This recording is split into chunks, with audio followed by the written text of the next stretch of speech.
আমি বাঙ্গিটা কাটছি, দেখেন। হ্যাঁ, কি সুন্দর, মাশাআল্লাহ। দেখতে অনেক সুন্দর, এখন খেতে কেমন হবে জানি না। তো দেখা যাক, আমি এটা এখন কাটবো, কেটে খাওয়ার মতো করে আমি আবার ছবি তুলবো। হ্যাঁ, এই যে দেখেন, আমি এটা সুন্দর করে কেটে একটা প্লেটে রাখছি। তো এখন আমি খেয়ে দেখে মানে বলতে পারবো যে আসলে এটা কেমন স্বাদ। বাঙ্গি কিন্তু কখনো এত মিষ্টি না, এটা জাস্ট পানির মতো পানসে টাইপের ফল। তবে পানসে হলো কি হবে, একটা ফল যেহেতু, এখানে কিন্তু আলাদা একটা টেস্ট বা একটা ঘ্রাণ আছে। তো সবাই পছন্দ করে না, অনেকেই পছন্দ করে না।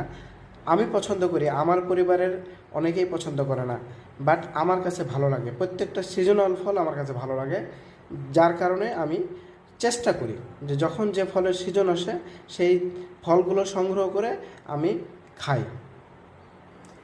তো যাই হোক, এখান থেকে আমি